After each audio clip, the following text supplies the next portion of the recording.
What's up, everybody? It's your boy Sir Splash, and before we get into this slugfest in the Marvel Cinematic Universe, let me go ahead and do my quick plugs. I have my Discord channel. Come join it. We're over 100 strong right now. If you want to talk to me about content, have any questions, want to debate me, it's whatever, you can come join. Also, published a book last week. I'm really excited about it. It's my first book, only $2.99. I will link it in the description if you would like to purchase it. I would appreciate it. Anyways, I'm excited for this matchup, so I want to get into it. We are going to be putting Ego, the MCU Celestial, not a Celestial in the comics, but MCU is a Celestial, versus Thanos, the main villain from Infinity War.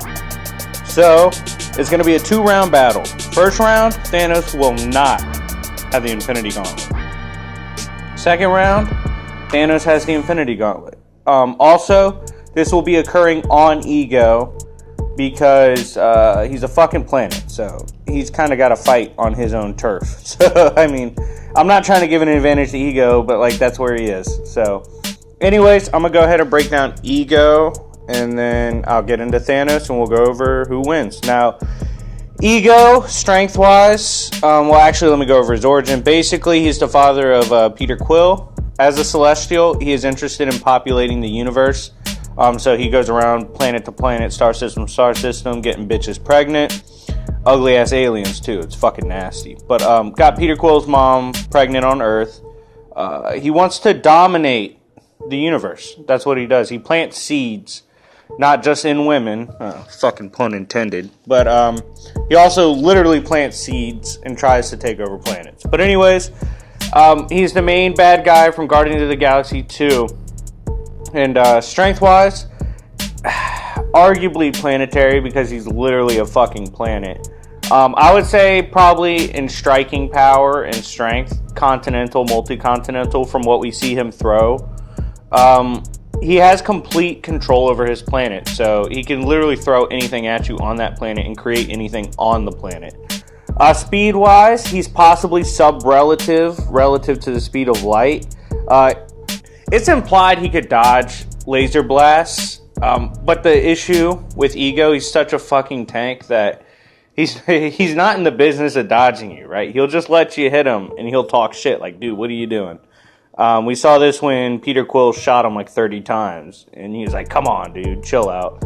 But I definitely do believe he's at least relative to light speed, because he really could have dodged those. He just didn't want to. He didn't have to. So, but that could also be a detriment if he faces someone strong.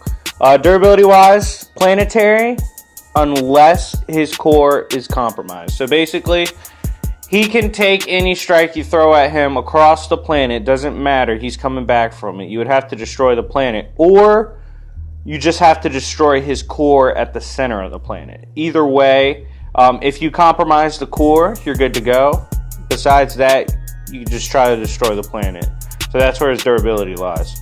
Intelligence-wise, it is implied he's like a universal mind.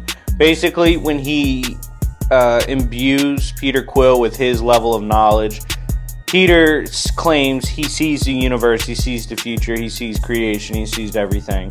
Very hard to quantify because we don't know if it's hyperbole just to impress us in the movie, but at the very least he has a millennia knowledge. He's been around forever. He's a Celestial in the MCU. Seen a lot of things. He's seen star systems come and die. So he's definitely got a lot of experience under his belt. Now, skill-wise, from what we see, he's a classic brawler. He does have creative attacks. Peter Quill's more creative. At one point in Guardians of the Galaxy 2, Peter's like, I'm going to make some weird shit, which is true. Like, because of his human nature, because of playing video games, he makes weird shit. But Ego matches him for the most part. So he has very creative attack styles. Now, hacks, abilities, and gear, he has his energy blast. He has his avatars, which are both powerful and can regenerate from pretty much nothing. They get their heads blown off, and it's like, whatever. He can show up anywhere on his planet. He has multiple avatars he can summon, and he has complete environmental control. Now, going over Thanos. Thanos, the adopted father to Gamora. He's an Eternal / Deviant.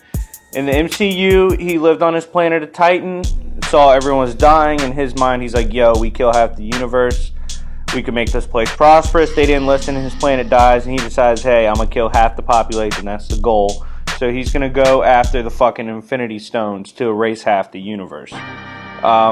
Strength-wise, comparable to the Hulk, I would probably put him a little bit over the Hulk in natural physical gifts. Basically, when they fought in the beginning of Infinity War, Hulk blitzed him, and it looked like he was beating his ass, and then Ebony Maw was like, yo, let Thanos have fun. So Thanos was enjoying it, and then he bodied the fuck out of the Hulk, and he made Thor look like a child who scales to Hulk when enraged. So he's at least comparable to Hulk, who I've calced before, I believe, to be like multi-city level at least. Speed-wise, he's at bare minimum lightning timer to relative. He has evaded and reacted to and shielded himself from energy blasts, as well as Thor. We have no reason to believe when they first fought that Thor wasn't able to tap into his Odin Force. It's a bit of headcanon, I guess, but that Thor could fight Hela and fight Hulk, and he's relative to Hulk, who can fight regular Thor, who blasts lightning. And regular Thor can also block blasts from like Iron Man and stuff. So he's at least relative in speed. But it is noteworthy, he was definitely quicker in combat than Hulk was. He was fucking Hulk up. Durability wise, characters like Hulk and Thor entertained him. They didn't really hurt him, actually. In fact, the first time he got hurt was against Iron Man. Iron Man had to go all out, and he put everything into one swing. And Thanos was like, yo, you did all that for a drop of blood. It's like, fuck. So he's durable as shit. He's probably at least continental in durability. Actually, you could arguably put him to planetary, because it was implied he like destroyed a planet. And he has to be present when he does so. But yeah, Thanos is a fucking tank. Intelligence wise, he's at least relative to, but most likely above Tony Stark. When they first face off, Thanos says Tony Stark, and Tony Stark says, you know me. And he said, you're not the only one cursed with knowledge. And we see during the war, in Infinity War, that Thanos is pretty much a step ahead of everybody, tactically as well. And he adapts really well. Even when he was getting weird shit thrown at him, like from Doctor Strange, he still adapted well. So he is quite intelligent. Skill-wise, very skilled martial artist. We saw him when he fought Hulk. Hulk had no answer for Thanos' fighting ability. He's a skilled grappler, brawler, tactician, pressure points, striking points. He's very good. Hacks abilities and gear. He has his physicals. Genetically, obviously, it puts him at around Hulk level, if not above. He has his insane resolve, where he pretty much doesn't know how to go down. And in the second round, he has his gauntlet, which has the Power Stone, Mind Stone, Reality Stone, Soul Stone, Time Stone, Space Stone, which I'll explain later. But anyways, round one, Thanos lands on Ego, the living planet. Now, we kind of have to go over some major points that I believe matter. I don't think Thanos knows how Ego functions at all. He might know of the Celestials, but Ego definitely has a better chance at knowing about Thanos because, like I said, his knowledge pool is so absurd. So I don't think Thanos is going to know how the core functions for Ego. And in base, I believe he gets shit stomped by Ego 8 times out of 10 in round 1. Ego is going to have a field day with Thanos, and Thanos never, like, in base displayed energy blasts or anything. So he's going to have a hard time, like, just finding out how to really hurt Ego. And I believe Ego would probably bury him alive and just absolutely rip him apart. Like I said, he can attack at any point on the planet, control the environment. It's a real bitch for Thanos. Thanos in character would probably fucking dip, but he's not allowed to dip in this battle. He's got to stay his ass there. And because of all the inherent advantages, I give it to Ego 8 times out of 10 round 1. Now, round 2, with the Infinity Gauntlet, here's the issue, right? Even if, and I believe he does, Ego knows about the stones, he would have to stop Thanos from activating them. So the question then becomes, would Thanos be able to rip away from Ego long enough to activate the stones?